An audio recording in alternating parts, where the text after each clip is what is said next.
We continue to move through this idea of identity, transcending identity. Who am I? Who are you? And who are we collectively?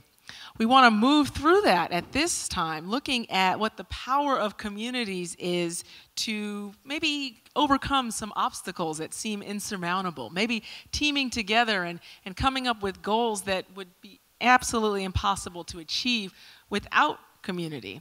And for that, we want to turn to Geoff Livingston, because he was able to organize the first Give to the Max Day and raised $2 million for more than 1,000 nonprofits using online media, and that was in one day. Exactly. Yeah, go ahead. You can. We can definitely applaud that, and we can welcome him to come to the stage. He's going to share with us the idea that to move mountains, the power of the anti-hero. Come on out, Geoff.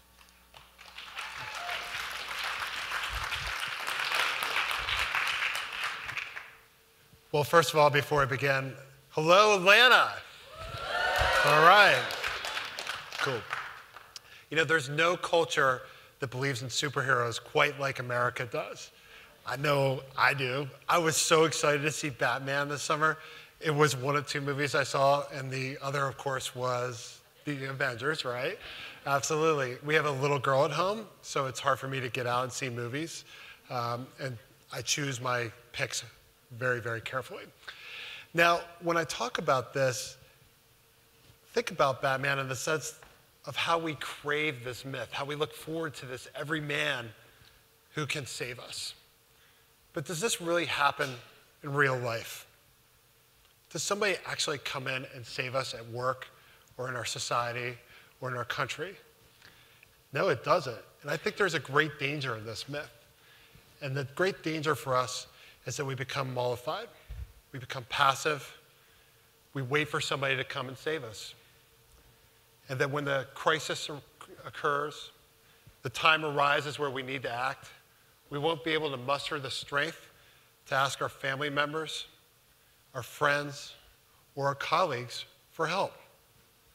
Even Batman had friends.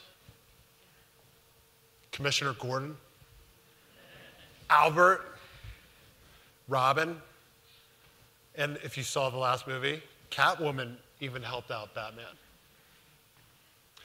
Peers helping peers. Peers working together to create change. This is what I want to talk to you about today. This is the kind of movement that creates great tides, that creates the global spark that can affect change community by community, cause by cause, country by country. And when I speak about influence today, I specifically mean the ability to talk to somebody else and cause them to do something or feel differently about something.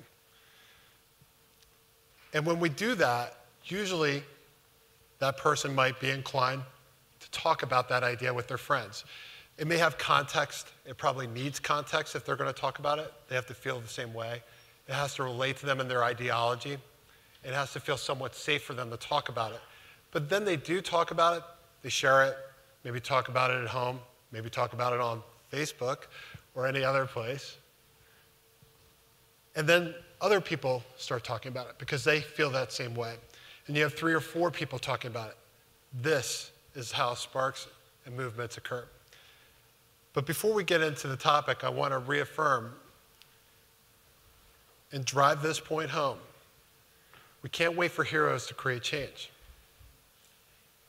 It's every single one of us that has the opportunity to decide to bring change into our lives. I'm sure many of you are familiar with what happened in Egypt and the Middle East in general with the Arab Spring. And of course, Egypt was the most celebrated moment of revolution in the Middle East. It was well televised. It happened on a single day, January 25th.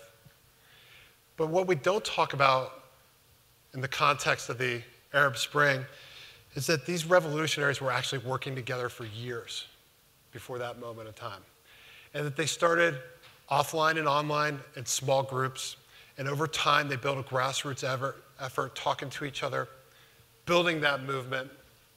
And then, as Egypt's situation became more dire, as Tunisia had a revolution, as the political strong arm continued to hold the people down, context, relevancy drove that online Facebook page, that online movement into an offline powerhouse that shook the very foundations of global politics.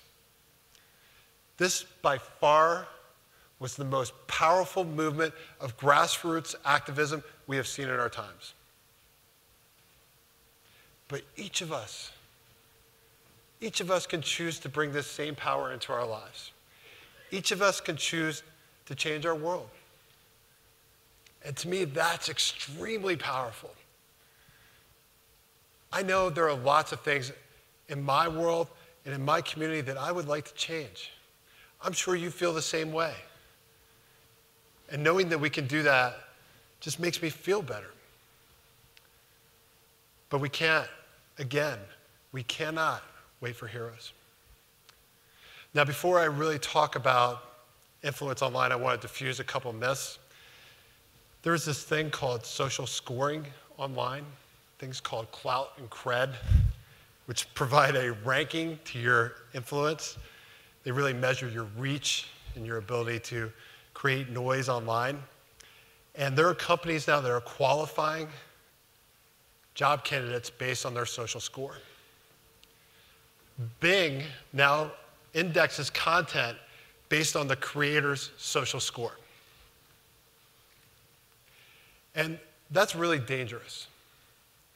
And it's dangerous in the sense that what we're celebrating with these scores is attention, the ability to get the most retweets, likes, that kind of thing.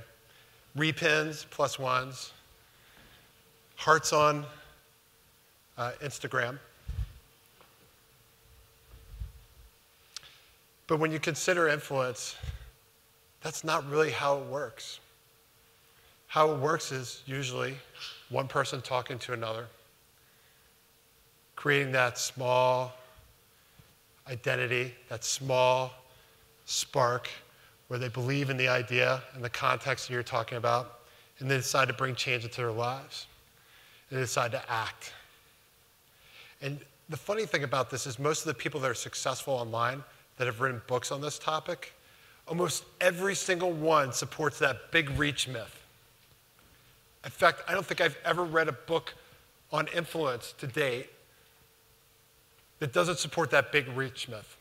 It's a rather convenient thing, don't you think? It also supports our desire as a culture for superheroes. But it just doesn't work. Let me give you an example. There's a charity in Washington, D.C. Its name is Little Lights Urban Ministries. Now, they won a giving contest in Washington, D.C., and they did it through a whole bunch of direct messages on Facebook, emails, Twitter, Facebook updates, all the stuff we're talking about. But before the contest, they had a mighty clout score of 10. Those of you that know what a clout score is are laughing, and rightly so, because a clout score of 10 is pretty much pathetic. You're basically nobody if you have a clout score of 10. You're the dude in the back of the dance on the wall, sitting there like, oh my God! That's what a clout score of 10 is. But the folks at Little Lights Urban Ministries actually did have a good peer network. They had really strong donors and volunteers that cared about their cause. They had employees that were passionate about the organization. And when they went out and did those actions, they succeeded.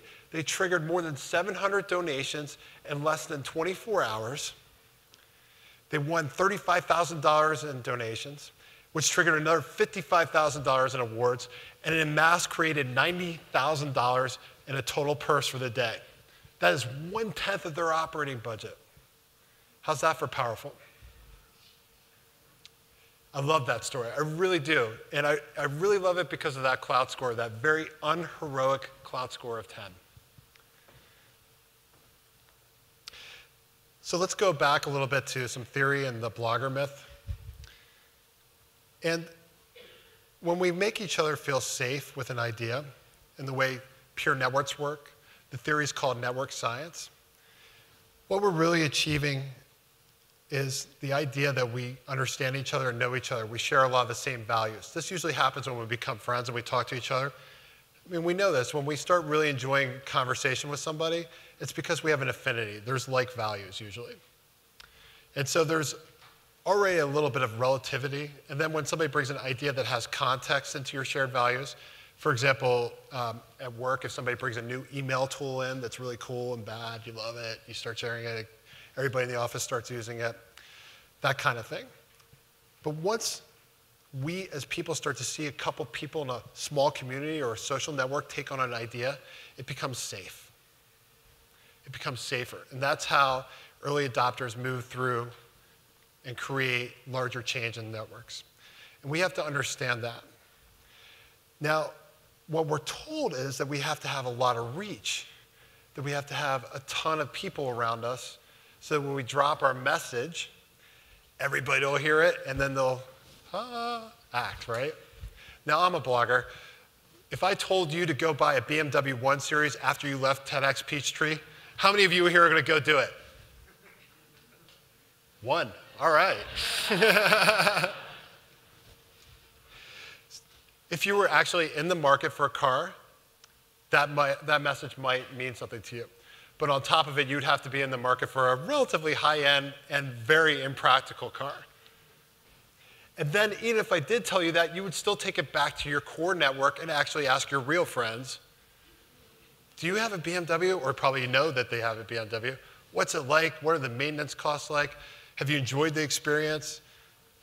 That's how decisions are made. That's how actions are taken. But nobody's going to run home after TEDxPeachtree and buy a BMW. That's just the reality of the situation. That's the reality of influence.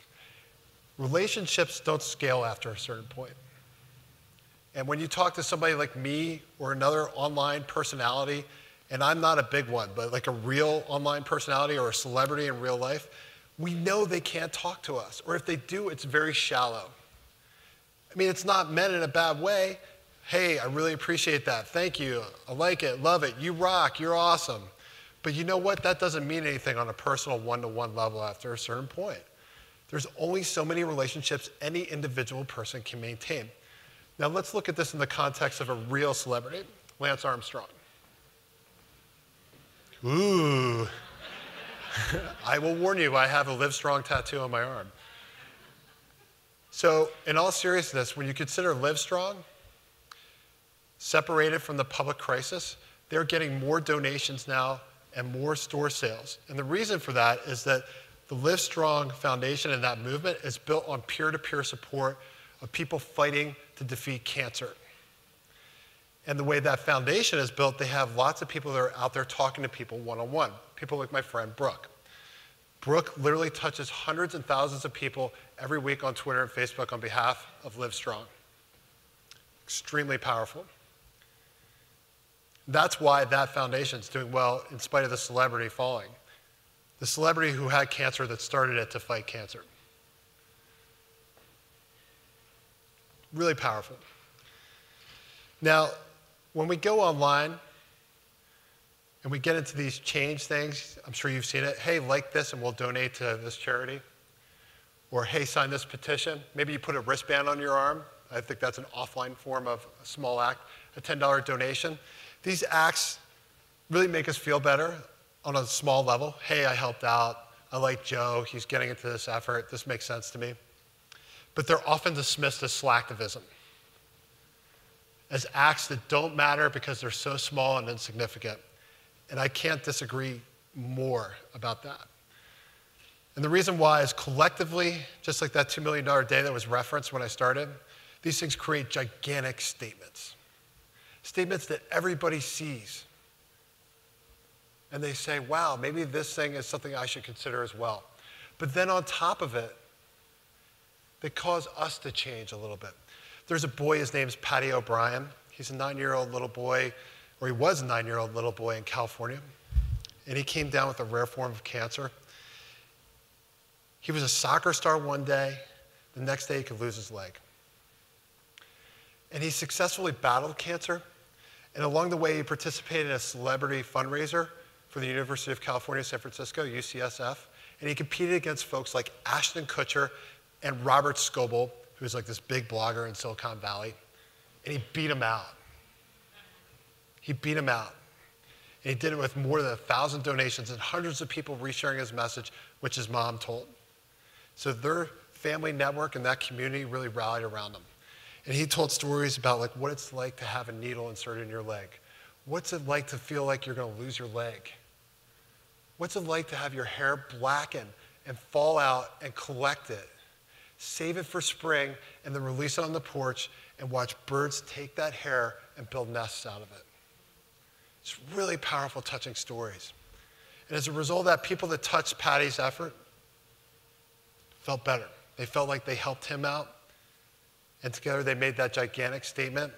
And even to this day, kids that go to that hospital look at what Patty O'Brien did, and they say to themselves, I can beat cancer too. That kid's a hero, a real hero. Georgetown University released a study just this year which shows that when we engage in acts of slacktivism, we are twice as likely, at least twice as likely, to participate in such acts as volunteering, voting, donating, and creating our own change efforts. Applied, because we participate in an act like that and we see our friends doing it, we're much more likely to do it. And then 2 or 3 more of our friends are much more likely to do it. And then suddenly you have this change virus that's been injected into our core community, whether that's at a church, whether that's in a synagogue, whether that's in a community center, whether that's online, in Facebook, Twitter, Reddit, wherever your community pulls together, we are all much more likely to act when we have continuous behavior and change seen and acted upon by all of us. It's really powerful. Now, we started our talk today discussing Batman and superheroes. And you can see that when it comes to real change, it's people like Patty O'Brien. It's people like my friend Brooke. It's people like the good folks at Little Lights Urban Ministries. It's the people like those unknown revolutionaries in the Middle East that go out and affect change. People like you and me, everyday men and women that feel compelled to take up the mantle of a cause, an idea, and bring it to our friends. We choose to be influential. We choose to care.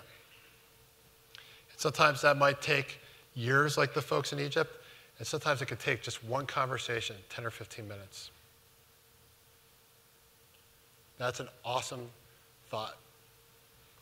Every single one of us can really do this. And along the way, it's likely you'll notice that people are considered heroes after the fact that you might be considered a hero. I know that's probably not your motivation. I know you probably really genuinely care about your cause, your idea, or your business. And that's what really matters. So I hope when you leave TEDxPeachtree today, you feel empowered and able to go home and impact the ones that are closest to you, your friends, your peers, your colleagues, the people that love and like you every day. Thank you. Thank you, Geoff. I'm just curious, you're saying each small act makes a difference and people are willing to engage in these small acts. We shouldn't be writing them off. I'm curious about whether this crosses lots of lines, like ages and different ethnic groups, socioeconomic groups. Are people engaging in that manner? Yeah, I think actually there are some studies that have come out, particularly the Kellogg Foundation did one that shows actually some communities are more engaged than others. I think the Latin community is very engaged in the United States of America, more so than any other community. So yeah. Fascinating space for all of us. Anybody can do this. Absolutely. Thanks so much. Thanks for your time.